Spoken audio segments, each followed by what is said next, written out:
So,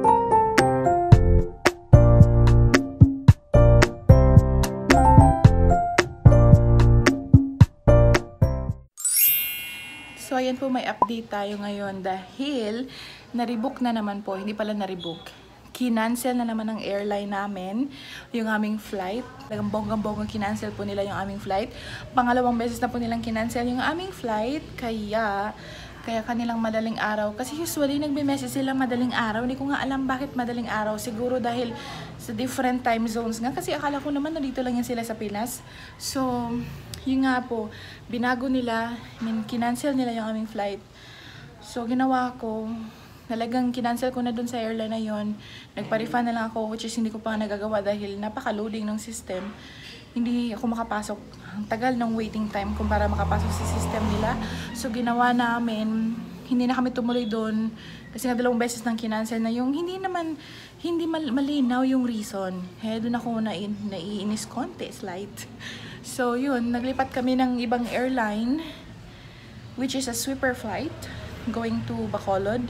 So, yun, hopefully, matuloy na siya sa August 28. Kaya, ayan, magpa-process tayo today ng ating travel documents, yung mga medical certificate, ayan na yan lahat po, para game na tayong umuwi.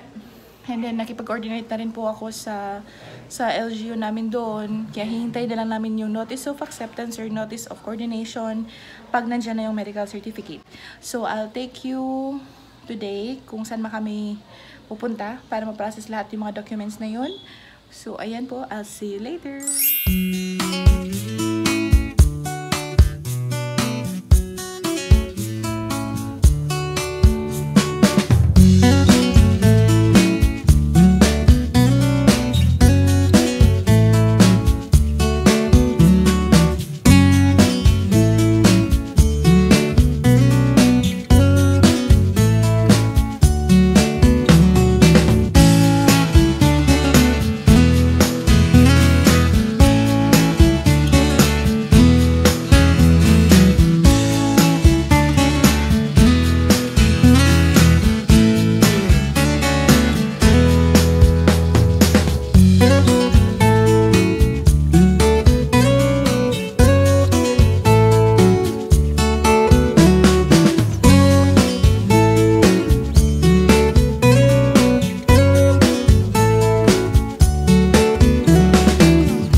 Yay! All done. Tapos na. Tadaan! Yan. So, ayan po, nakauwi na kami. Galing dun sa pagkuha ng endorsement letter mula sa Purok Leader. Tapos, nagkuha kami ng barangay clearance. And then, para po dun sa health medical certificate. Ayan, kwento ko po sa inyo later kung ano yung mga naging proseso po namin. Ayan, pasok tayo. Ngayong araw po nag-process ako ng travel documents namin. So, kailangan po ng medical certificate para makabiyahe kami ng Negros. Dahil hindi nga kami taga dito, hindi kami resident dito sa tinitirahan ko ngayon, sa bahay ng tita ko. So, kailangan namin kumuha ng endorsement letter from the Purok Leader. And then, after nun, pupunta kami ng barangay hall para magkuha ng barangay clearance. So, ayun, tinulungan po kami ng Purok Leader nila dito. Kaya sobrang salamat po dahil napabilis po yung proseso ng pagkuha ng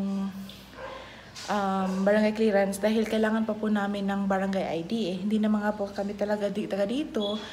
Kaya kailangan namin kumuha ng barangay ID na naka-address po dito sa bahay nila ni tita. So yun, nakakuha po kami ng barangay ID and then nakakuha na rin po kami ng barangay clearance.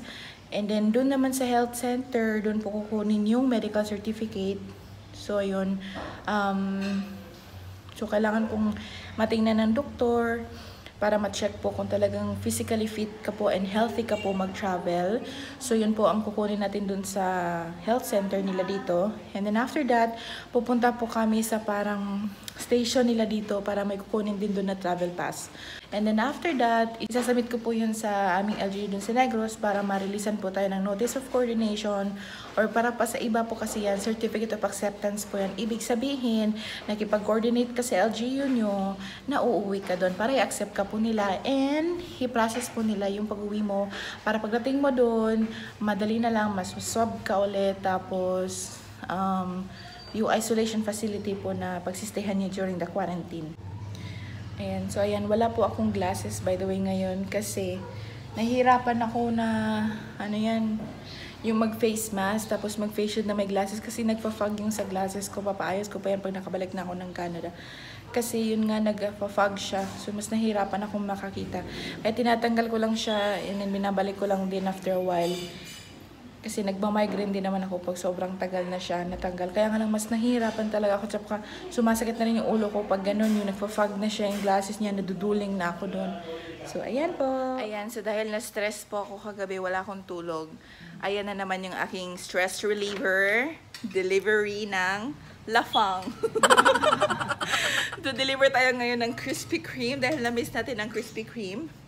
So, ayan, kain tayo ng Krispy Kreme. Nagpa-deliver ako ng 2 dosena ng Krispy Kreme. So, yan, papakita ko po sa inyo yung aking in-order. Ayan po yung aking in-order na donut. Ayan, 2 dosena ng donut. So, 1 dosena nitong original glaze nila and then yung mga assorted. Ayan, ang sarap naman talaga. Good luck na naman ito sa akin. Dagdag sa bilbil. Yan ang napala ng quarantine. So, yan. Si Mother ay kumakain pa. Ayan, lunch muna kami and then we'll eat the donuts after. Dessert na char. Ala, sige, see ya. Ang tagal kong pumili kasi hindi ko kilala yung mga ibang flavors. Kaya tikman na lang natin to kasi mukha siyang masarap. Alam ko lang Oreo siya kasi meron siyang mga Oreo chips dyan, oh. Pero I don't know kung anong taste niya. Pero ang lambot-lambot, oh. Ching, ching, ching. So, ayan. Kain tayo. Kuha kay kahumot ba? New York cheesecake. Dili mo malimtan naman mag-order kay may New York man. New York, New York. Ang talap. Murag na po yung icing ang murag roses, ha? Ayan, oh. Huwag ko nang kaya kayo. Very, tamis na kayo. very malambot. Mami, very malambot. Tapos, kasi yung feelings niya, mas bongga pa sa feelings ng ex mo, Chares. Charot lang! Mami, Hindi ko. how's the experience of eating Krispy Kreme? Iwan ko, kaya basta matamis. Sarap. Masarap daw pero matamis. Ang sarap to. Pare sa kape. Kain tayo. Kain tamis. Dito ang sarap. Masarap din. Oreo siya. Wala na diri ya. Wala. Basig mo. Basta ito medyo pare-pareha lang siguro din yan. Kasi Oreo din siya. Pero ito kasi yung laman niya, oh. Oreo. Murag icing. Okay siya. Oo, ang sarap talaga niya. Iban yung na brown, iban puti ra din. Tapos frosted. Ganahan. Baling kami isa na. Mga hulog pa ng powder niya, oh. Ano ba yan? Ayan, oh. Ayan, sarap nito. Ayan, sige, go. So, ayan po. Thank you for watching my vlog. See you in my next vlog. Don't forget to like, click, and click.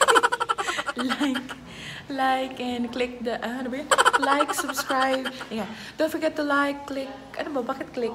Again. Don't forget to like, subscribe, and click the notification bell para updated kayo sa aking mga next videos. Ayan. See you po. Keep safe everyone. Bye!